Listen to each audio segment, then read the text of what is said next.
What's going on, everybody? How are we doing today? It is Sunday. This is United vs. Everybody. I am your host, Sean. I'm happy you guys are here, spending part of your weekend with me, enjoying the weekend. Hope you guys are anyway. I know yesterday was a bit of an off day for everyone, but it's all right. We kind of snap back to reality a little bit. Oh, there goes Amorim. Oh, there goes, it is what it is. Legends will know. But in any case, United have drawn 2-2 with Forest at the City Ground. And I mean, quite frankly, fair play to Forest, right? Despite, Ahmad's brilliant, late equalizer, they were just more up for it than we were. And I think that nobody can argue that, right? They were just up for it from the whistle. And like I said, it's definitely a bit of a reality check for a lot of us. And that's going to happen sometimes. You can't win them all. I think I was just, like I said yesterday, more frustrated with the manner in with which we conceded those goals, because it's the same stuff, which we're going to talk about today. Because today we are doing three thoughts. Yesterday, obviously, we did a lot of player ratings, the initial match reaction, things like that. Today, we're looking a little bit more at the overall performances, looking at the press conferences from the managers, and we're going to do my three thoughts, and I want your guys' thoughts as well. So we did lay into a few individual players yesterday. Go check that one out if you guys haven't yet done so, and let me know if you agree or disagree with any of the ratings that we decided. We're going to keep a little bit of that criticism going today because some of these players aren't going to get off the hook, but we're going to take a look at that. So I want to hear your thoughts. I want to hear your opinions as well. Make sure to get involved in the chat. Like, please subscribe, memberships, WhatsApp group for the members as well. You guys know the whole spiel. Today is the last day, though, for 20% off in the United vs. Everybody store. You can grab yourself one of the OG green and golds if you guys have seen this one yet. This is one of the OG shirts from the channel. I love wearing this thing. But yeah, today is the last day for 20% off. So they're not expensive. They're cheap. They don't go, none of that money goes to the Glazers, and you get to help the channel out. So again, never any pressure, but always make sure it's going on there. So let's dump into the chat first, and then we are going to start off with some transfer news and things. So you guys, let's do it again. Who's in the chat today? Big up. Danny's in the house. Big up, Danny. Hope you're doing well, man. Nice out today. Sorry, I'm going to be sniffing a lot today. It's I don't know what happened. I woke up this morning and just constant sneezing, constant sniffling. I've taken all sorts of medicine. Nothing's working. I'm just going to have to ride it out. So if I sneeze, apologies. I'll try to sneeze away from the microphone, though. But good to see you, man. Hope you're doing well. Who's in the house today? Slash the snake bit. There's a blast from the past. Big up, man. Hope you're doing well. How is everyone doing? Who else we got here? Jarvis in the house. Big up, Jarvis. Hope you're doing well, dude. Hope you're doing well. Have you had a chance to go and get in your your crossbar challenge? I did lay out a crossbar challenge. You guys remember like the ice bucket challenge? It's kind of like that, except crossbar from 25 yards out. If you don't know what it is, go check out my shorts. You'll see it in there. It was posted the other day, but I did throw out a challenge to Jarvis and Stu over at Tactical Devils and at Rich and Jules over at Red Devils United. Just, hey, fun little challenge. Try to get the YouTubers kind of collaborating and kind of working together. You guys know I like to do more than just sit here and read through numbers and stats and everything. So Danny says, what was the name of that Swedish kid you scouted last week? I scouted a few players last week. You talking about Siltanen? I think he's Finnish, Siltanen, if I remember correctly. If you're talking about the kid who plays for Djurgårdens, I did two players from Djurgårdens. I did Matthias Siltanen and I did August Pruska. So the striker and then the defensive midfielder. So I don't remember if those are the ones you were talking about, but Siltanen's actually really, really good. If you guys haven't seen him, big up, Jim. Hope you're doing well. Let's jump into some transfer news a little bit. Jarvis says I might have a chance to do it tomorrow. Football practice. Nice. Nice. I really don't care how many times it takes, just as long as you get it on camera. But yeah, something fun, nothing serious. But show me what you got, buddy. So a little bit of transfer news because United have been linked with a young French center back, if you can believe it. His name is Tael Tati. He plays for RC Lens. He is a 17-year-old center back. If you guys familiar with French football, I'm not super familiar with French football, but the source is caught offside. You guys know how I feel about caught offside. It is what it is. I throw it up there with Fercajes and team talk and things like that. It's iffy, but take it with a grain of salt, basically. But when outlets claim that we've got a scouts in attendance and stuff, as opposed to we're just monitoring, I perk up a little bit, not a ton, but The claim is we are among a host of clubs monitoring this kid. He's 17 years old, really tall. I mean, he's literally 17 years old, and he is a regular starter for Nons. 6'3", left-footed, press resistant, so he's really good on the ball. Excellent when it comes to take-ons. Good reading of the game. He's got really good interception numbers for such a young kid, which you guys know I always perk up when I see really good interception numbers and things. Because to me, when you've got good interception numbers, it means you can read the game. It means you can position. It means you can anticipate. It means your football IQ is ahead of the curve. And this is what this guy does. Comfortable defending in wide areas as well. It looks like he's really good at kind of driving that ball in the midfield. So that initial phase of play, that building out from the back, I think he'd be an ideal defender for systems that aim to do that, i.e. modern defending. So keep an eye out for him. I think he's good. We did get Aiden Heaven. Danny says, yeah, Kakonki again. They're all very similar, but you can see we're kind of looking at a very similar profile here for players like that. So keep an eye out him. Looks good from what I've seen. I'm not going to pretend like I've watched him a ton, but he does look pretty good from what I've seen so far, just from a little bit after the links have popped up. So, but yeah, if anyone does know anything about French footballers, anyone watching a Nantes, let me know. They had a really good keeper there a while back. I forget his name now. They had another center back, Zeze, I think it was, who was pretty good. I think he was picking up a lot of injuries, though, unfortunately. So, Irish says he's captain underage. Could be wrong. He looked at by Real too. Are you talking about Tati, or are you talking about Siltanen? A lot of players run them. Speaking of doubling back on a transfer rumor we talked about the other day, I talked about it in my short. Lucas Paquetá. We spoke about that a little bit the other day. Rumors from Indy Kayla. He looked good against Newcastle today, to his credit. Paquetá. He was kind of driving deep to perceive the ball off the goalkeeper, the defender. He was dictating play. He was getting stuck in. So he looks good. I'm not going to say he doesn't look good. The problem is, he's 28. Do Ineos really want a 28-year-old? And here's the thing, too. And it's funny, as we're talking about midfielders. We spent a couple weeks now talking about midfielders. We spent like a year talking about midfielders. We need midfielders. We need midfielders. And but Danny kind of leads me to my point here. We talk about, okay, if Casemiro leaves, if Bruno is leaving, okay, we're talking about, everyone wants Anderson. We want Wharton. We want Stiller. We want Paquetá. We're talking about all these midfielders in case Bruno and Casemiro leaves. No one's mentioning Kobe. No one's saying like, yeah, Bruno leaves, just slot Kobe in. We're talking about Bruno replacements. We're talking about playmakers like Paquetá. What does this mean then for Kobe Mera? Is that telling that not even United fans, when we think of Bruno leaving or Casemiro leaving, that we're not even mentioning Kobe in that conversation? What does that mean for you guys? You guys let me know what you mean, because I've noticed as we talk about, midfielders, as we talk about Bruno leaving, Casemiro leaving, replacements and whatnot. We need a deep line this, we need a midfield this. Like no one mentions Kobe. So interesting to think about. I don't have a problem with Paquetá. I think he's a good midfielder, but you're going to get like 4 years out of him. And it's not me saying like, I just don't think he's good. I think he's good.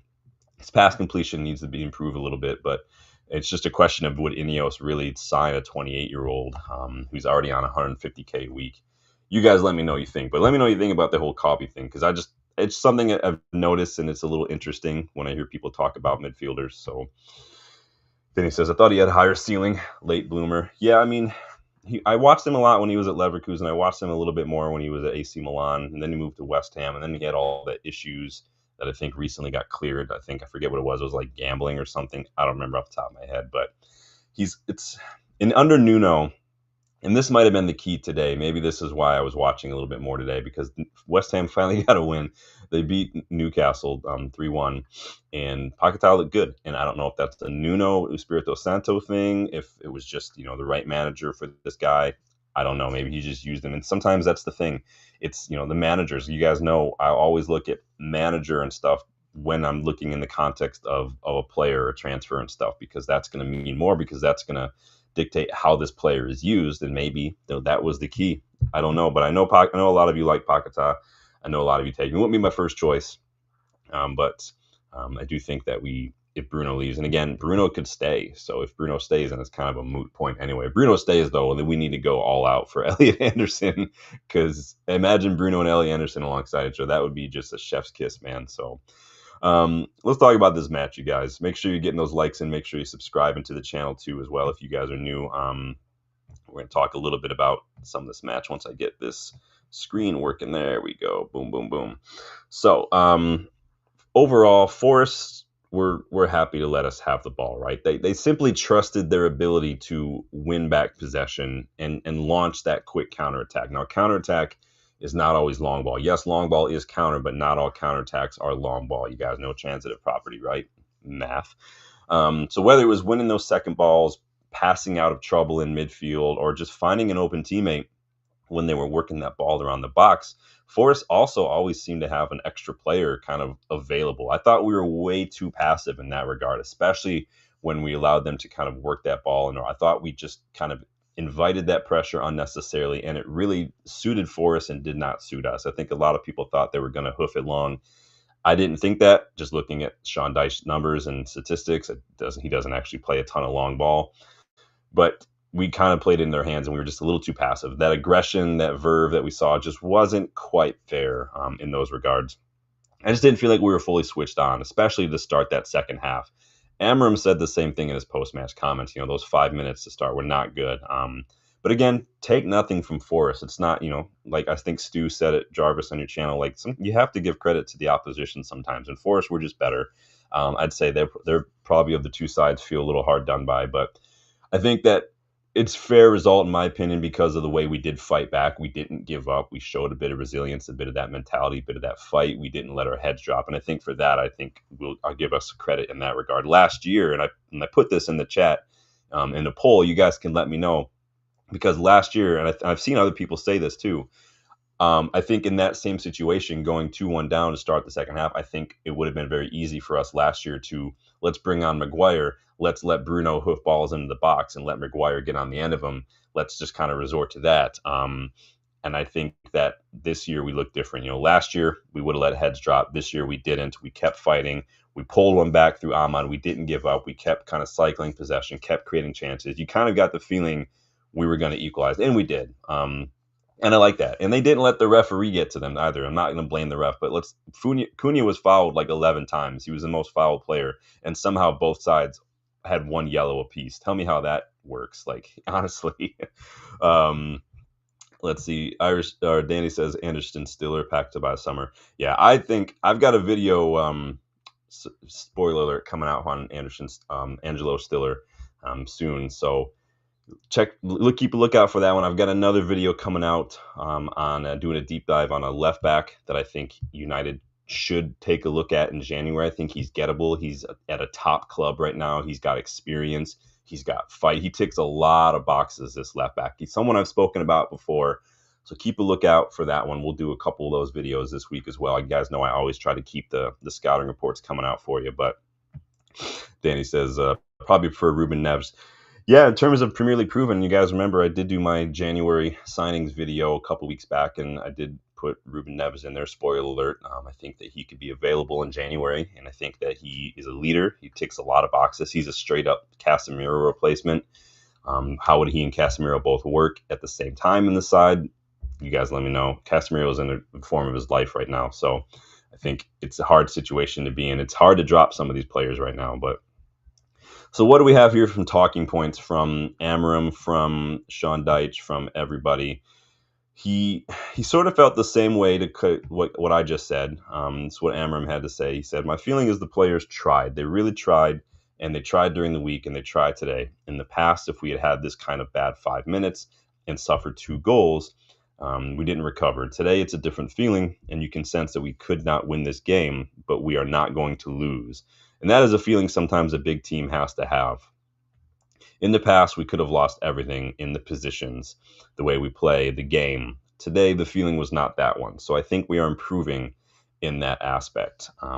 So again, kind of echoing what I and a lot of other people have said, there was a definite difference yesterday when we went down that goal. When we came out of the second half completely switched off. We paid for it, and we gave ourselves a bit of work to do, but I was proud of the way we actually got it. We shouldn't have put ourselves in that situation, but we dug ourselves out of it and salvaged the point. And so it's a hard-fought point, and sometimes that's what you got to do. Forrest were very good. He was also asked a little bit about his substitutions, or lack thereof, really. And this is what he had to say, because a lot of people, we're going to talk a little bit about this today as well. He said, I tried to use the characteristics of the player. It's not the quality because we have the quality on the bench. Also, if I stop the game all the time, I have the feeling I'm going to break something. We're going to improve in the second half, so the feeling was not to change anything. So for Amorim, it doesn't really seem to be about a better player, worse player, someone's having a bad game, this and that. The differences are what the characteristics he sees in the player and what he thinks the current situation, the current game state, whatever is what he thinks is required and what player has those characteristics. He was asked about why no Xerxes yesterday, and he said Joshua is better, like a little bit like Cunha, playing between the lines. If you see the game, we need a guy who needs to be inside the box. Ben is the best one to do that. Sometimes it's the characteristics of the game, and they know that it's just the moment. Do you guys agree with Amorim in that regard? Do you agree that that it's not about player worse, that maybe there wasn't a need to make those kind of changes? Do you feel like, do you agree that characteristics of players are a priority when it comes to making substitutions? I mean, he also said, Amorim, that he doesn't necessarily think that just putting more attackers on the pitch is going to guarantee goals. I read a stat yesterday that Liverpool, when Maguire scored that late winner against Liverpool a couple weeks, not late, we're just the winner. Liverpool had 6 forwards on the pitch, six attacking players on the pitch at that time. And so, again, more attackers doesn't necessarily just guarantee you goals. Just like more money spent doesn't guarantee you titles, right? And so I understand what he's saying. I think that, again, I asked the question yesterday, and you guys can kind of follow it up today. What changes would you have made yesterday and why? What did you make of the fact that Amorim just made 2 subs? Only Dallo and Yoro came off yesterday, 2 defensive minded. And Amorim does seem to make a lot of defensive changes. What other changes would you make? Why would you make them? Do you think Amorim trusts his bench? Do you trust our bench? Were there any game changers on that bench? Was there somebody who's going to be able to come on and maybe salvage 3 points instead of just getting the point? I mean, I wanted Ahmad to come off for Mizraoui, but Ahmad got the equalizer. Who's to say we would have got that had we not made that change? So, who do you look to? Xerxes? Do you look to Mount? Do you look to Manu? We just spoke about Manu. Everyone's talking about replacing this, replacing that, new midfielders. Nobody mentions just promoting Manu to a first-team spot. So it's telling the way people kind of give opinions about some of this kind of stuff. Johnny Hill in the house. Big up, Johnny. What are you saying here? To be honest, the more I've thought about it, I'm not happy about the draw because the fact that we had to come back, even though we ended the first half leading, shows a lot to me. Yeah, I wasn't, under normal circumstances, like conceding 2 goals, it is what it is. Like, I'm not happy about it. Like, I don't want it. But again, for me, it was just the manner in which we conceded. We were switched off, not closing people down, nobody kind of clearing the danger. Because it's the same kind of goals we conceded over and over again over the last several years, under Ollie, under Ten Hag, under Amorim. It's just the same kind of stuff. And it's super frustrating because you shouldn't be doing that. Like, what are we doing? Who's our defensive coach? Who's our set piece coach? Like, what are we doing? Like, if players are going to get sold, if managers are going to get sacked because they're not doing a job, then I think some of these coaches need to have a look at themselves because I'm not seeing much from them. Johnny says, also, Amorim's waffling on this one, to be honest, because we have seen Manu get late important goals for us, and yet he didn't bring him on in this situation. Could have used him. Yeah, I mean, different managers. I'm trying to think if Manu had any late winners under Amorim or if that was just under Ten Hag, because he's had a lot under Ten Hag, right? Obviously, FA Cups and things like that. Has he scored these things under Amorim? That's the question. What is I'm trying to remember up just honestly off the top of my head what Manu has done under Amorim so far. And that's not a slight against Manu. I'm honest to God trying to remember personally.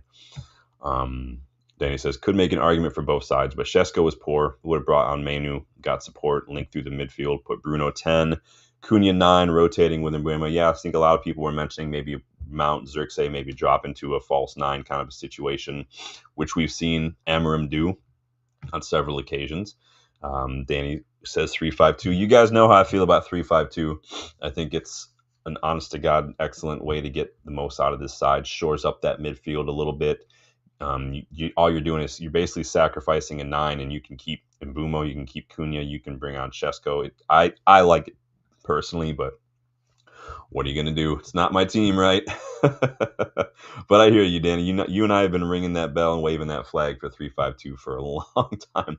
It might be a new shirt idea, Danny. Just the letters 352 exclamation point on the front, like the whole shirt.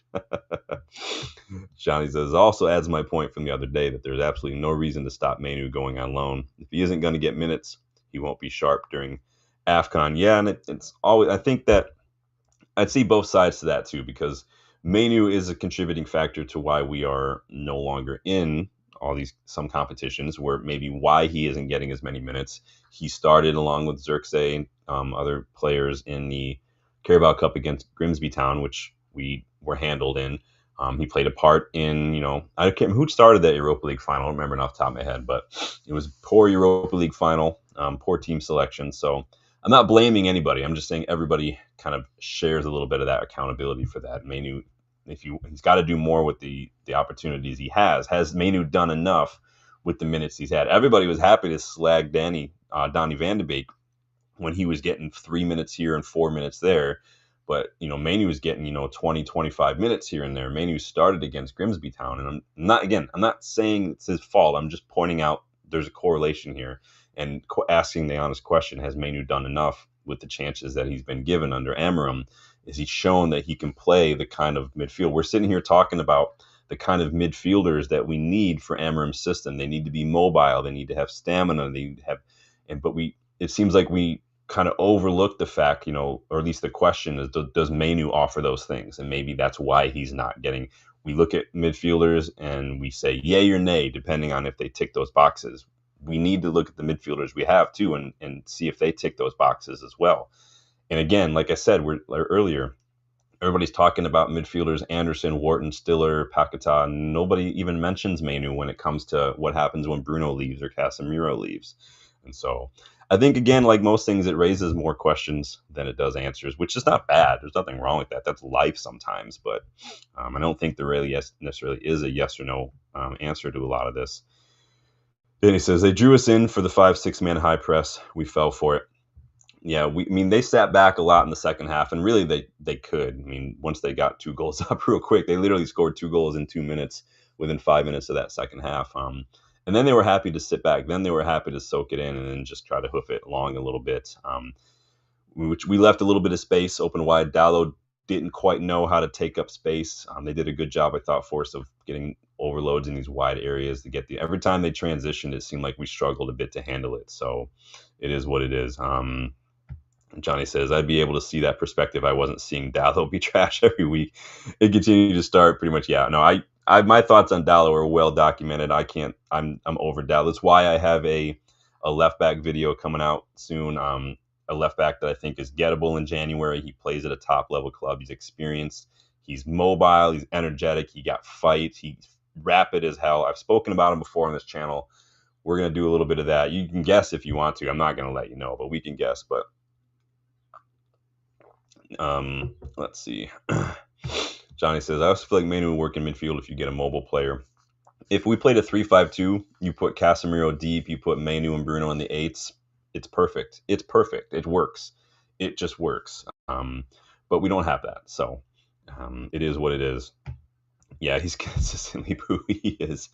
What did Sean Dyche have to say after this one? You guys can pretty much guess what Sean Dyche had to say after this one, right?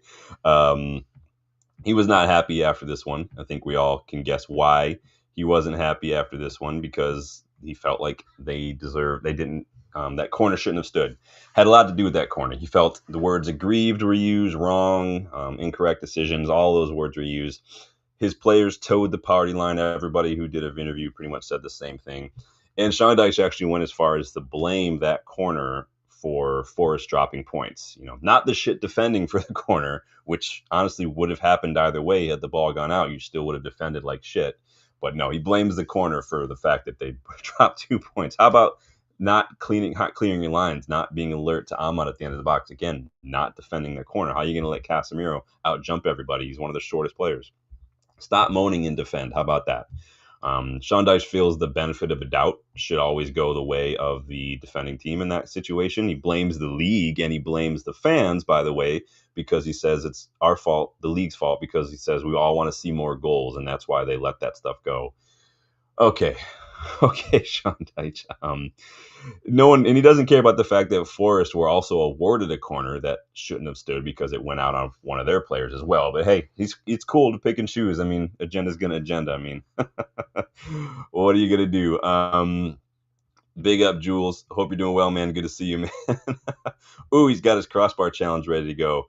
Reply is ready. We'll get it on. Awesome, man. Well, make sure you tag me. Throw it up on Twitter too if you got Twitter, man, and tag me. I want to see what you got. So, yeah, that's fun. Again, if you want to see the crossbar challenge, anyone watching want to get involved, go ahead and tape yourself. You can post it on YouTube or post it on Twitter and tag the channel. I'd love to get more people involved. Let's pass it along, kind of pay it forward kind of thing. Johnny says, what I worry about with Amorim convincing the club to keep Bruno, I don't want to waste Anderson's talents on covering for Bruno's deficiencies. Well, everybody's going to have deficiencies, and that's just the way it's going to be. And so you're always going to, and that's why the team fits together like a puzzle, you know, where somebody is lacking, someone else kind of fills that gap. And that's why you see so many, when people talk about the double pivot, it's complementary. When people talk about center back pairings, it's complementary. For every Vidic, there's a Rio and stuff. They're very different. So I get that regard. I think that we're making a lot of changes. I understand. I see both sides to wanting to keep Bruno, right? And we've spoken about this several times on the channel. Like, I see both sides to it. I was literally pro both sides. I was pro keeping if that what we wanted to do. I was pro selling him if that what we wanted to do. It didn't really matter to me because there's never a guarantee that buying a new player is automatically going to work. Bruno is a known quantity. He's the captain. He didn't want to leave, so you can't force him to leave. It is what it is. And then if you try to force him, then you get into a whole messy situation. But we could still sell him for almost as much this summer, so it's not like it's the end of the line. And he's doing pretty well. He got another assist yesterday, so can't argue that. So, but I hear it. I hear it all. It is what it is. Johnny Hill says on the left back situation, I'm meeting Ten Hag. Oh, I sent a text message earlier to Bill and Justin and Bill's brother Brad, because I watched the highlight of Alvaro, his absolute screamer against Valencia, I think it was yesterday. I told him I want to line up Ten Hag and all of our physios in a row, just in a line, and then just run by and just slap all of them at once, and just for what they did letting Alvaro go. Is one of my things. I've said it many times about Ten Hag. His talent identification was garbage, but I do think he did push Kabi, he did push Garnacho the first team, but I do think we should have rolled the dice a little bit on Alvaro, and we should have just ignored what the physio said and looked at the injury history of Luke Shaw, because the physio has literally told Ten Hag, yeah, Malacia will be fine, Shaw will be fine. And so we had Reguilon again, so we're like, there's no, I mean, part of that's Ten Hag, part of that's the physio. Is it all Ten Hag's not a physio? He has to take their word for it. But I just feel like it's a dice roll we should have just taken personally. But it is what it is. It's not my call. But big up, Stephanie. Good to see you again. Hope you're doing well. Sanjay's in the house too. Big up, Sanjay. Hope you're doing well, dude. Where are you at today, Sanjay? Birmingham, London. Let me know. Portugal. Stephanie says, losing Alvaro was a ridiculous decision. Yeah, it really was. I mean, obviously, a little bit is going to be hindsight because we didn't really see enough of him, I think. He was on loan a little bit, obviously. But again, by the time he got to Benfica, the damage was done, right? It was only going to go one way. So it is what it is. He says the worst move we've done the last 10 years, letting Alvaro go. Yeah, it's looking like that now, right? I mean, you can only work with the information you have at the time, and the information Ten Hag had was, no, your left backs will be fine. But again, I still, if I'm Ten Hag in that situation, I'm looking at Luke Shaw's injuries, I'm looking at Malacia, and I'm like, you know what? No, let's just give the kid a chance. Let's give him a run of games and see what he's got.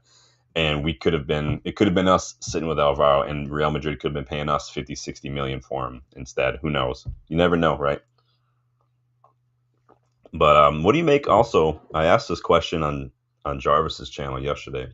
What do you make of how different Forest look now? They're getting back in numbers so quick. They're like literally moving almost like it's like we were moving half speed compared to them. They're getting back in numbers. They knew their assignments. What do you make of that hustle? What do you make of that tracking back, getting back in numbers? Is that a Sean Deitch thing, or is that just the fact that Forest just have more physical, more energetic, more athletic players than United? You know, it took months for United to start doing that under Ruben Amorim, to start tracking back, to get back in numbers? Why did it take Sean Dyche like 2 days and Forest are just like, boom, nope, we've already got 8 men behind the ball? I mean, to their credit, I think it had a little bit to do with the fact that their plan was, let's keep the ball in front of us at all times.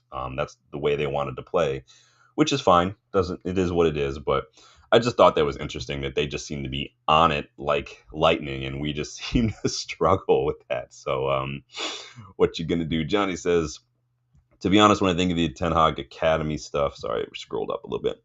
Manu seems like a sure thing. Garnacho, only think Ten Hag because we made some money from the bum, yeah. And I guess Garnacho does count, right, isn't it? But it's not like we bought him. We're not like we signed him when he was a schoolboy or something. We signed him when he was like 15, 16 from Atletico, so he's in the academy for a year or two. So it counts, but not as much. But yeah, Garnacho ended up being a little bum. You know who else is turning into a little bum is Lamine Yamal. That kid's weird. Johnny says, if Ten Hag was still here, I reckon he would have promoted JJ Gabriel in loan application.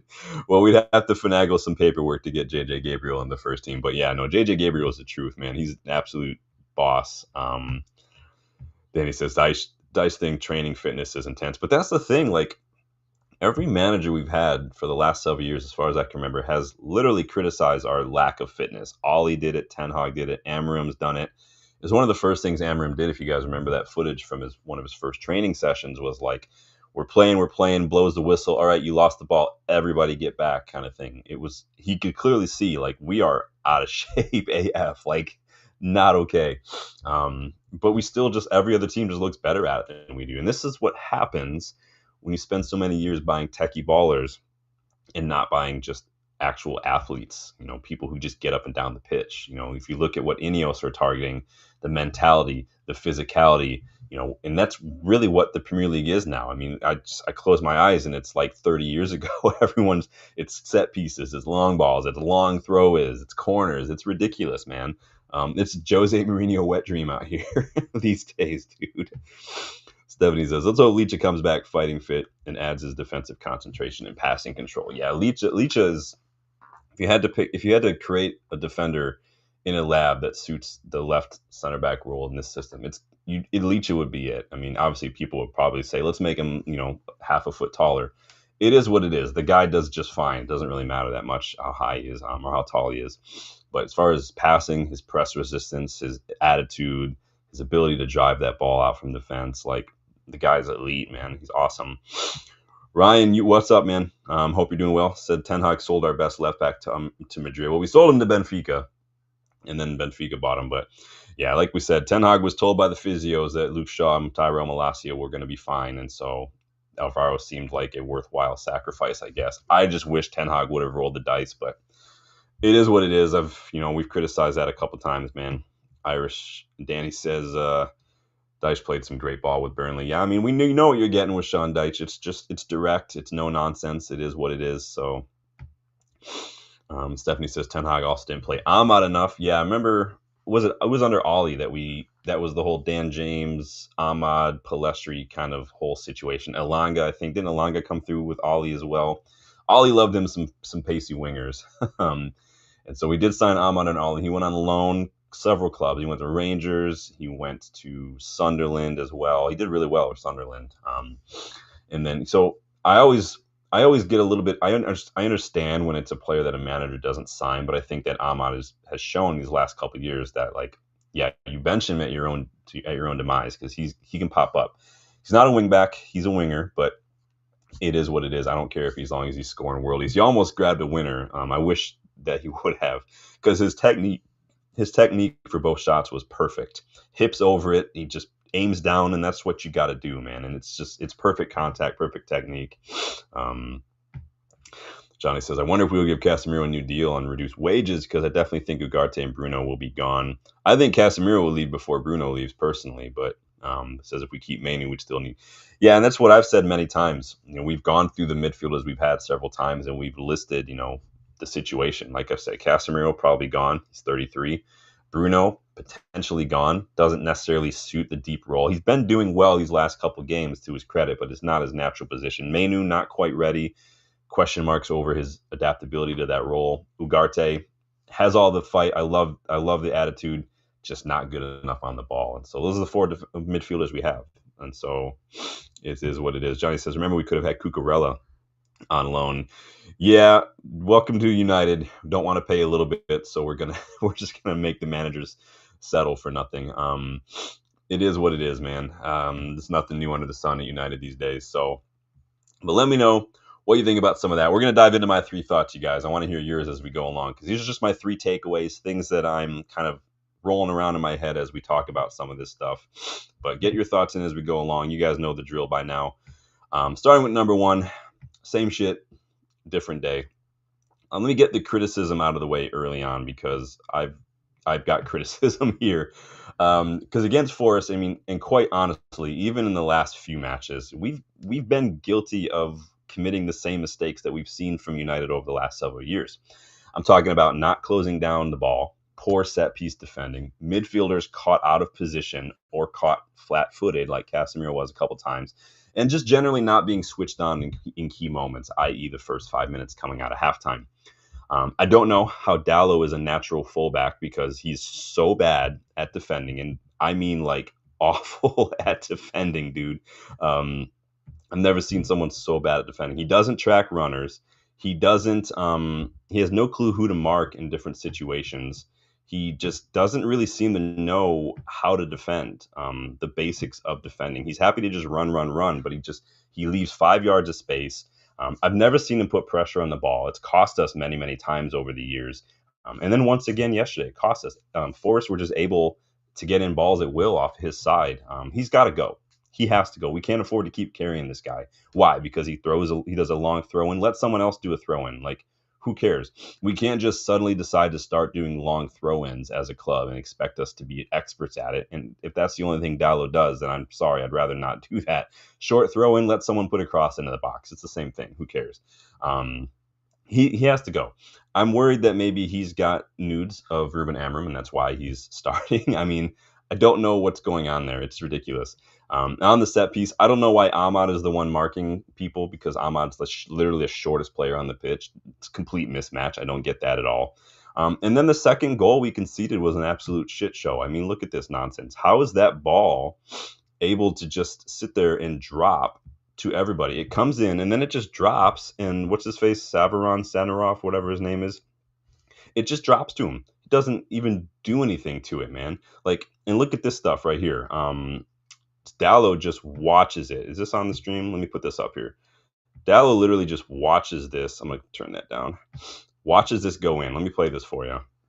I have to turn the sound off so you guys can't hear it. But he just watches it drops, and then he just reacts way too late to it. It drops, and look at him standing there, and he's like, oh, shit, I got to do something. And watch. I don't know if you can tell at the end. Yoro's giving him the eyes like, dude, what are you doing? Yoro just kind of looks at him like, look at you can't really tell from that. You can't tell. Yoro's looking right at Dalot, and he's got his arms out like, dude, WTF, what are you doing? He just does not react. We'll watch it one more time. It's so bad from Dalot. Like, oh boy. I wonder if I can do this in half speed. Yeah, let me do it in half speed here for you guys. Hold up. There we go. Look at him. Let me rewind it. So it drops. He's standing. He's like, oh crap. That ball should not have even bounced. He's second to it. The center row just puts it behind him. And I mean, fair play to Lamens, comes off his line, but oh geez, that was so embarrassing. Like, and that's the kind of stuff that we've got to deal with on a regular basis with Diogo Dalot, and it's stuff that we shouldn't have to deal with. And that's to me is a mentality that's again switched off. There's no initiative there, and it's Dalot in a nutshell. It's Dalot. Johnny says Dalot hoovers his driveway. Danny says Yan Couto replace Dalot, rather play Montato and sell Dalot. Yeah, Dalot needs to go. We'll make money on Dalot for sure. Dalot is worth more than what we paid for him now, which sounds weird to say that after I just spent the last 10 minutes slagging him off, but he is. We paid what, like 16 or something for him. We'll make money. If we sell him for just 20, we'll still make money. So Danny says sick to death of Dalot. He costs us every second game. He's so bad, dude. Danny says years of errors, blunder, bluffer. He's just not. I just don't understand how he's a fullback because he was a winger yesterday. But moving on again, the other thing, just space in midfield. Bruno and Casemiro, they were leaving a big gap in midfield at times. Again, Forest always seemed to have a second or free player there. And it allowed them to really grab a hold of those second balls. There are often times where the ball's bouncing around, people trying to get headers, and Bruno's trying to fight, Casemiro standing flat-footed, but there's literally like 4 Forest players around. And we just don't have enough players involved in that situation, which is going to happen when there's 2 midfielders, and you've got all these other players way across the pitch. It's just ridiculous, man. Not happy about it. But Dallo, I thought I'm not going to pinpoint him as the reason we lost, but I mean, he does that kind of stuff time and time again, and I'm super annoyed. Johnny says, if Dallo starts against Spurs, I might just skip the game and catch highlights. I don't know. Spurs are in rough shape right now. We're going to talk a little bit about Spurs, obviously, later on this week in the match preview, because Thomas Frank, I'm just going to say, if Van de Ven and Jed Spence had done to Amorim what they did to Thomas Frank, if they were United players and that had happened, it would be all over in the media. TalkSport, BBC, Sky, they'd all be talking about it all week because the way they just fucking blanked him after that final whistle yesterday, if their 1-0 loss to Chelsea, the dude, they would already, if there was United people already be saying he lost the dressing room. So I'm just going to throw that out there. But let's move on to my second thought, you guys. Make sure you hit that like button for me. Please subscribe because I got second thoughts here. Danny says, seriously, Doughty starts against Spurs. Like, we have to start Dorgu. I know Dorgu is not the finished article yet. He's still got a lot of work to do, but he's in 1v1s on and off the ball. He's better than Dallo. He just is. And so you can get the crossing better on Dorgu. That's fine. I'm more worried about the way that we're just not closing down the ball. So, or Mezraoui, like Danny says. Number 2, Casemiro. So I know that there's Auto Trader. I know that there's Boat Trader. But is there a time machine trader.com? Because I wish I could go back in time and grab a 26, 27-year-old Casemiro. And it's funny to say that even too, because I do feel like this Casemiro that we're seeing this season is probably the best he's ever been, the fittest he's ever been. We know that he's such an asset for us on set pieces. He scored many from free kicks, and yesterday he bagged another one from a corner, and it was an absolute peach. Brilliant header. Did everything right, aimed it down, aimed it away from the keeper, and that's exactly what it reminds me a lot of. I don't know if you guys remember Mario Gomez, scored a header just like that. Rose high, headed it straight down, and the keeper, that's hard for the keeper to get a hold of. But Casemiro was an absolute beast mode. Sean Dyche is going to growl again about it not being a corner, but at the end of the day, do you want to moan or do you want to defend the set piece? I mean, Forrest chose the former, and they paid for it. But again, he rose, he placed the header perfectly, down and away, and that was just the goal. But if you look alongside Bruno, Casemiro, yeah, they left like gaps in there. But recently, he's just been keeping things ticking. Against Liverpool, he looked amazing. Brighton, he was amazing. And that's what he's been doing all season. Yesterday, he created 3 chances. He had 3 tackles, completed 1-out-of-1 dribbles, made 11 passes in the final third, had an interception, 8 recoveries, and won 10 duels. 10 duels is 1 less than Cunha won, and Cunha had the most duels in the match. So Casemiro was a beast. He's got 3 goals, 1 assist in his last 5 games for us. No center midfielder, I read earlier, no center midfielder in the Premier League has more goals than Casemiro this season.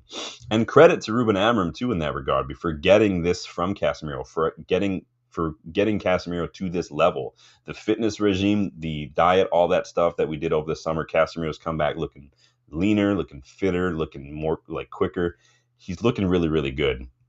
I've seen some people recommend that maybe we should give him another year. As much as I like Casemiro, as good as he's been, I don't know if I'd want to give him another year if it means we don't get enough midfielders, because I do think we just need 2 brand new midfielders. Give me Anderson, give me Stiller, give me somebody like that. Danny says in the first half, he was immense. Yeah, he and Shaw, I thought, had really good first halves. Debasi's welcome back, says it wasn't a bad match. You say something else. I think the first 5 minutes, the way we conceded those goals of the second half was horrible. Yeah, like Danny says, once he hits 60 minutes, he's finished. Yeah, I mean, his legs are definitely gone. He's never the quickest player. It's not really his game. And again, when you spend 10 years of your career basically with like world-class midfielders beside you, like Toni Kroos, like Luka Modric, and then you come to United and you've got other people behind you who are just not as good, let's be honest, it does mean that, you're not going to be able to get by with, doing a little bit less like you had to do at Madrid. He has to do a little bit more, and I don't know if he's got that in him for 90 minutes, like you're saying. So Johnny says, imagine if we had a three-man midfield too. Casemiro's playing like this at his age in midfield too. Yeah, exactly. That's a good point. Maybe he's not getting enough credit for the fact that, he is this age and he's playing in a two-man midfield and not just a three. So that's a really good point, Johnny. Big up. Johnny says, what does annoy me is that people was getting outraged that we didn't win 5 in a row. I don't really get involved. I think we've talked about it a couple of times. I think honestly the only time we've talked about that kid is when that other person like grabbed his head, and I was like, fuck no, if somebody grabbed my head, they're fucking done. Danny says, move him on unless he takes a drastic wage cut. Yeah, I don't want us to keep Casemiro if it means we don't get another midfielder in the summer. I gotta lower this because it's really bright. But we have to give credit where it's due. Casemiro's been absolute class this season. I think he's come back, looked a completely different player. And this is his last season in the United shirt. So far, it's been an excellent, excellent season. And the season's a quarter of the way done, and Casemiro is literally got the most goals of any center midfielder in the Premier League right now. So let's move on to my third point, because you guys know 3 points. That's how we roll on here in the channel. A little bit of not necessarily yesterday specific, but more yesterday kind of reminding me just of the fact that we need to also give another guy his flowers. Because I am delighted, whatever you want to talk about. I'm just going to ask the question right now. Y'all can answer it any way you want to.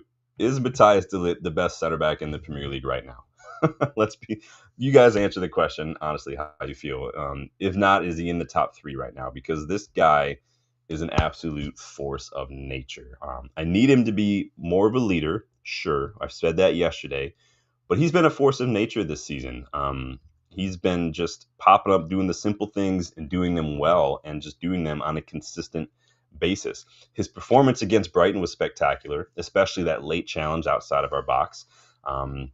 Now, yes, we did concede 2 stupid goals yesterday, but let's look at the listed performance. 2 out of 3 long balls, 40 out of 47 passes, 1 tackle, 1 interception, 5 clearances, 8 out of 8 duels. So he won all of his duels, including 7 aerial duels. So he's won 65% of his duels this season. That's incredible. Literally all of his duels. I actually went through and added all the duels up and did the percentage, 65% of the duels. He's having an amazing season. And one thing I'm like, he's been amazing with his fitness too, considering his injury record prior to us signing him. You guys remember when we were linked, I was a little hesitant of, the injuries. Same with Mezraoui, but he's been fit. He's the only United player to play every minute of our Premier League matches this season. Knock on wood, right? He's literally the only player to play every single minute this season for the club in the Premier League. That's incredible. And when you look at the stats, if you look just away from the stats, and just look at the way he defends, the way he pops up, the way he reads the situation, knows where to be and when to be there, the guy's a beast. I see shades of Nemanja Vidic there. I see shades of Rio there when we played against Chelsea and he was on their right-hand side and he was driving up, creating chances, playing the balls. Like, he's got a little bit of everything. And he's a leader. I think he can be more of a leader. Like I said, I think if he can just take charge a bit more at the back when it comes to organizing, when it comes to directing traffic, when it comes to making sure people are switched on, talking to each other. If he can do more of that, that's just the one thing I've seen from him that I'm like, I need you to do a little more of that. If he can do that, he'll be perfect because he's still young. What is he, 25, 26? I don't remember off the top of my head. I think he could be excellent. Danny says he's up there, maybe top 4. Senesi had a bit of a stinker today, to be honest with you. I was watching the City. Who won that game after? Last time I looked, it was 3-1 because, of course, it's fine. I don't care if City win necessarily as long as Arsenal and Liverpool don't win. I'll be happy with that. City win, it always has an asterisk, so it doesn't really bother me as much. So it is what it is. Obviously, I want us to win, but of the 3, I'm going to have to go City.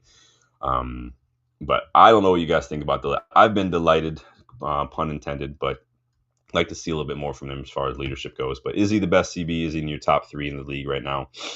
Let me know your thoughts on that one. There were definitely some frustrating moments yesterday. I'm glad that we fought back to salvage the point. extremely annoyed with the way we conceded those 2 goals, but I did think we showed resilience. Like I said, I do think last year we probably wouldn't have been able to come back. I thought we would have just hoofed it long. 55% of you agree. You said we would not have fought back for the draw last season. Some of you say maybe. 27%, 18% of you say yes, we would have done that last year. I think maybe you guys are remembering a little bit of the Europa League stuff last year. I was hopeful ahead of this one. I thought this one was going to be 3 points, but I will take the draw. I'm not as upset about the draw again, just the manner in which we conceded.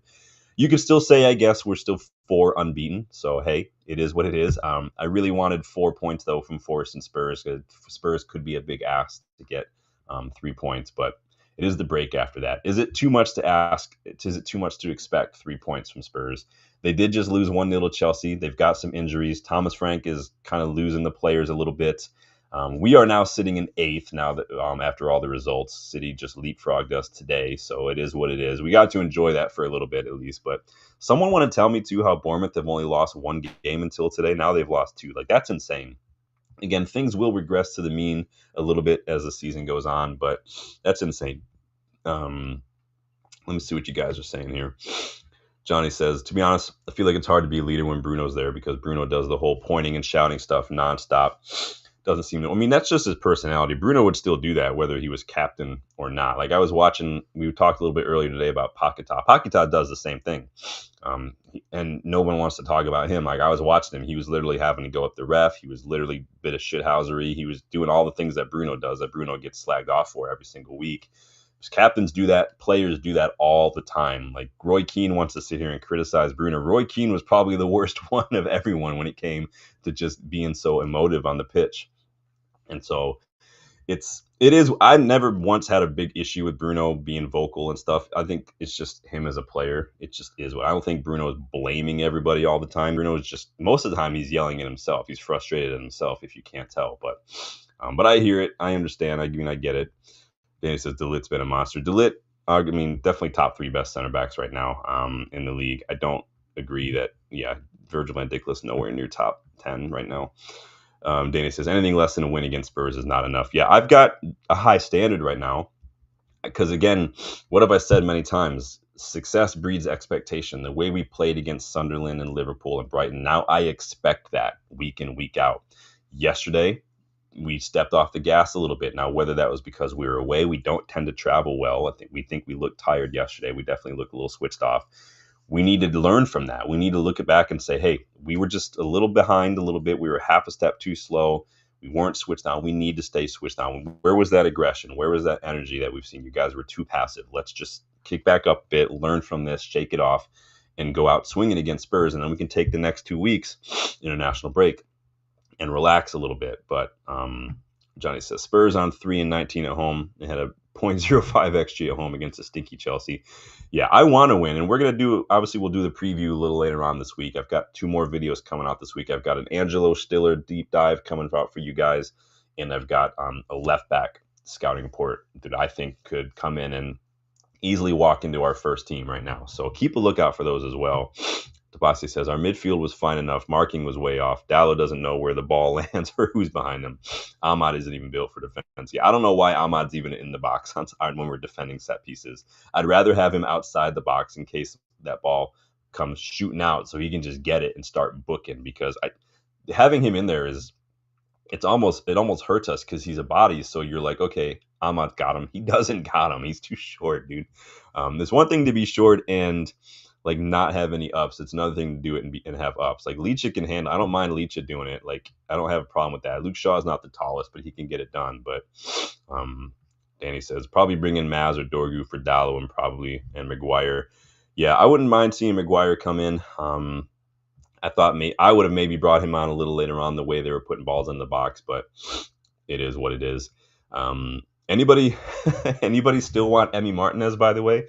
I can't remember who wanted Emi Martinez. I don't know if you guys watched that match yesterday, but he gifted Mo Salah a goal. Like that, he basically gift wrapped them a goal. That was insane, the way he pulled an Ederson, man. He just passed it right to Salah. Salah just slotted it in behind him for a goal, man. It was ridiculous the way that happened. But it is what it is. Go sign Anderson, please. That's my final thought of the day. Please just go sign Elliot Anderson. I don't care how much money it takes. Just go do it. If there's ever a player like he's quickly jumping to the top of my list of players that I would maybe spend a lot of money on. Wharton is still up there, but I don't think Wharton is as much as Anderson these days. Baleba is nowhere near it, but please go get Elliot Anderson. I saw Ruben Amorim chatting with him a little bit after the match. Remember when Ruben Amorim was doing that with Matthias Cunha last year? Just saying. Oh, I saw that today too, man. I saw they were trying to say he got pulled. If they would have, I was watching that too, Danny. If they would have ruled that off because of a pull on Donnarumma, I would have been livid because that's literally what happened for Arsenal's goal against us on the opening day when Gabriel had a hold of Bayindir. Like, that's bullcrap. It would have been absolute bullcrap. Danny says, we need to lit back post cover. I'm on Euro. Yeah, I wouldn't mind doing the same thing we saw against Chelsea, honestly. The problem is that Spurs are so fast. And so if you play that way, fine, but you cannot play a high line. You just can't because you'll get destroyed. But I want revenge against Spurs. I think we owe ourselves a little bit of revenge. And Amorim needs to take advantage of this. No more 1-0 losses like that final, man. Johnny says, also, it seems like Spurs are choosing to sit back under Frank. So due to that, I don't think we would benefit from Maguire as long as we don't play a high line, because we can't. It's one thing for the opposition to sit back and we push everybody, but just keep them back a little bit, man. It's not that hard. We got destroyed against Brentford because of that, but it is what it is. What's this vote at right now? Who's got this poll, you guys? Make sure you get your likes in and subscribe, please. Remember, it is the last day to get 20% off in the store. You can see a link in the pinned chat, in the pinned comment in the chat, you guys. 55% of you still don't think that we would have won that game last year, or at least come back and got a draw. 27% said maybe. 18% say yes. So I'm going to close the poll. Thank you for getting involved in that as well. And again, feel free to jump in on the crossbar challenge if you want. Go check out the shorts. There's one. It's from 2 days ago, I think. But go check it out, you guys. But thank you guys for getting involved. If you weren't able to catch the live, go ahead and leave a comment. You guys know I check those comments out. Keep a lookout this week for some more videos. As always, you guys know I always keep the content rolling. So Tapaxi says, Frank versus Mbumo, teacher meets student. Interesting. I like where your head's at, young grasshopper. So I'm going to go get some more allergy medicine because I am dying. So till next time, you guys, take it easy. Enjoy the rest of your weekend. And I will see you guys on the next one. Later.